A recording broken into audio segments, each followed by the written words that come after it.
Remote play has been a feature that PlayStation has utilized ever since the PS3 era, and there have been a ton of devices that have utilized said feature, such as the PSP, the PlayStation Vita, and in recent time, even your phones, tablets, and computers as well.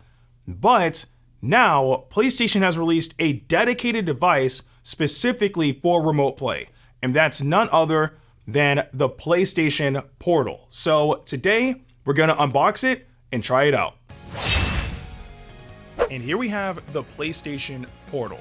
Remember that this device is made specifically for the purpose of remote play only, so it doesn't do anything else apart from just that. But I am still curious to see how this device is going to perform.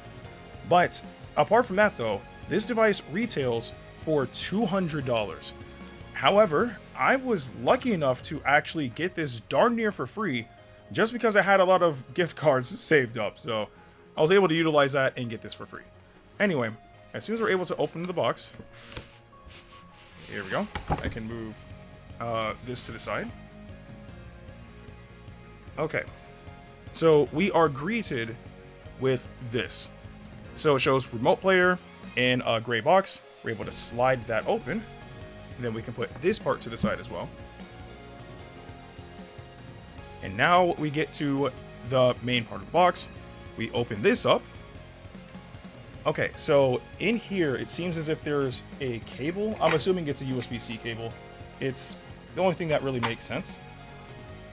This thing is not trying to open. There we go.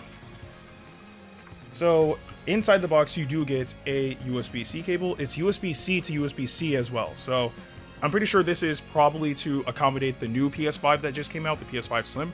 So you do get a cable, but of course, obviously this is to be able to charge the device. And then we are greeted with the device itself.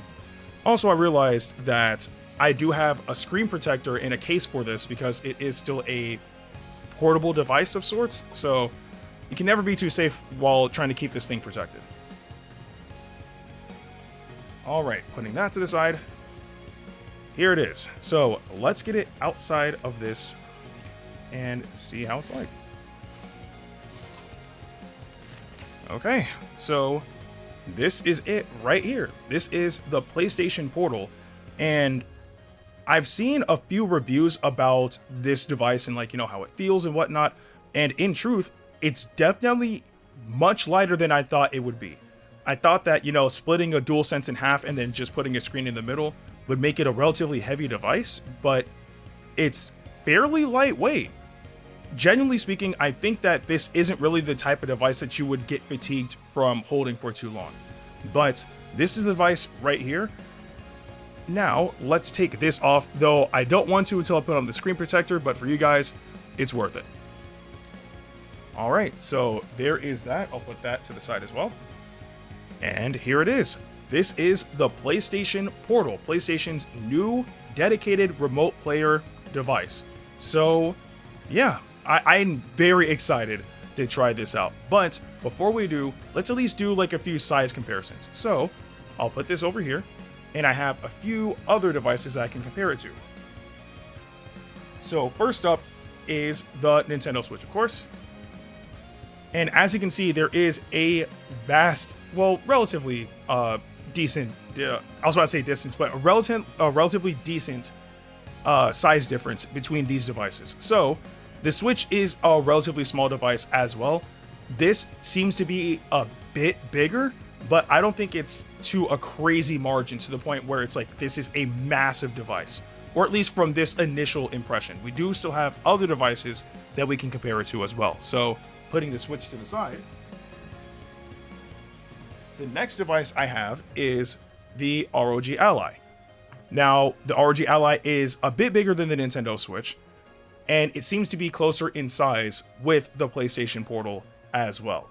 But the last comparison I have is, of course, none other than the Steam Deck. Now, when it comes down to it, I think these two are more akin to, you know, being close in size than any of the other devices. So I guess after seeing this comparison, I would say that this is about the same size as a Steam Deck. However, in terms of weight, I definitely would say that this is a bit lighter than the Steam Deck, just from initial impressions. I don't have a scale or anything to actually compare actual numbers, but just from the initial feel, it does feel lighter than the Steam Deck. But yeah, again, quick unboxing and initial impressions. So I'm gonna get this thing set up. I'm probably gonna install the screen protector as well, and then afterwards we will test out some games with it.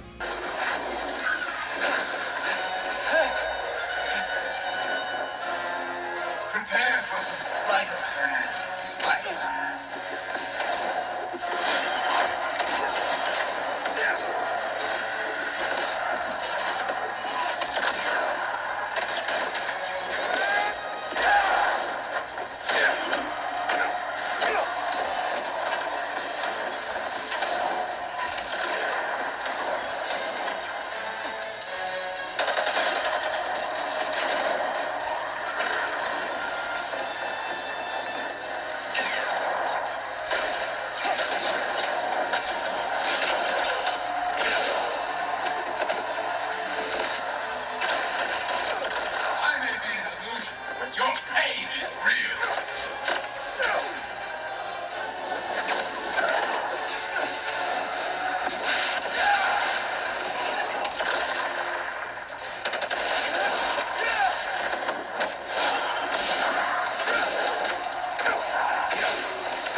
You never far from a rat midgard.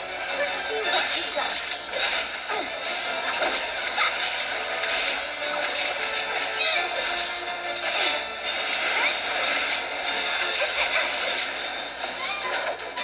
And our heroine triumphs again. Got no time for small fry. Stop now! Hello? Well, that was easy. Search for the elusive Moogle continues.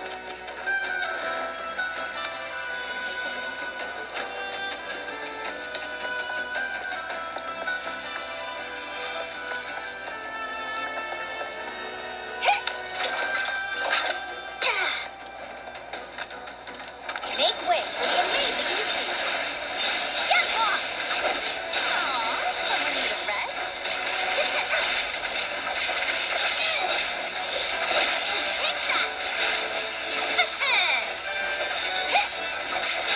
You're going down!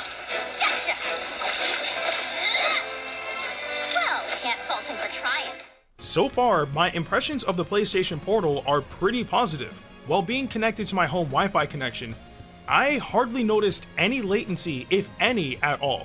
I was even able to play an online game and be able to execute certain actions that do require precision. However, I don't recommend the PlayStation Portal to anybody who's going to be using it for FPS games, primarily because FPS games require absolute precision, and even though the PlayStation Portal has low latency, it still has latency nonetheless, which could affect people's reaction times when it comes down to FPS games. So again, I do think that the PlayStation Portal is a great device, just not for games that require absolute precision. I also attempted to play the PlayStation Portal outside of my house using my mobile hotspot.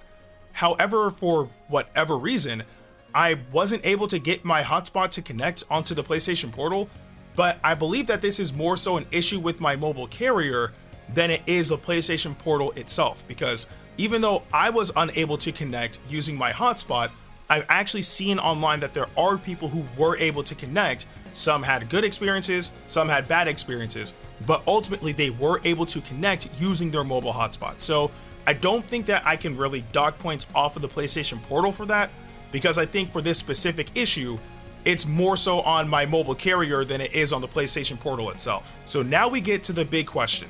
Is the PlayStation Portal worth it? Well, I will say that the PlayStation Portal is a comfortable and capable device. What I mean by that is, I found myself able to play the PlayStation Portal for multiple hours without my arms getting fatigued from holding the device for so long. And also, I can see this device being utilized in people's everyday lives, such as if the TV is occupied but you want to keep on gaming, or if you're about to go to sleep and you're laying down in bed but you want to get a few more moments of gaming in, then I can see this device being useful for things like that. The downside is all of that can be achieved with other devices that are a fraction of the price of the PlayStation Portal. Prime example is the Backbone 1 controller. The Backbone 1 allows you to connect your phone onto the controller itself, and through there you can also utilize remote play to play your games if your TV is unavailable, or if you're about to go to sleep, you can also use it while you're laying down in bed, alongside being able to utilize it for other things outside of PlayStation as well, such as with Xbox and even Steam. So when it comes down to it at the end of the day, I do believe the PlayStation Portal is a good device, just not for its current price point, only because there is competition out there that is able to achieve pretty much the same results for a fraction of the price. Granted, I will admit that the PlayStation Portal is a much more comfortable device to hold than the Backbone is, but as of right now, the Backbone is more capable than the PlayStation Portal. Also, you're not necessarily tied to just remote play with the Backbone 1. So again, I would say wait for the PlayStation Portal to go on sale and then purchase the device. But if you want to get something now, I would recommend the Backbone 1 instead. Not saying the PlayStation Portal is bad, just that there are other alternatives out there that give off the same effect for a fraction of the price. But those are my initial impressions of the PlayStation Portal. Again, it's unfortunate that I wasn't able to test it outside of my house because my hotspot wouldn't connect to it, but if I'm able to have that experience sometime in the future, then I'll put like an update in the comment section below or something of the sort. But I do want to know what you guys think about the PlayStation Portal in the comment section below. But with that being said, I'm Ndukauba, like, share, and subscribe, and I'll see you guys in the next video.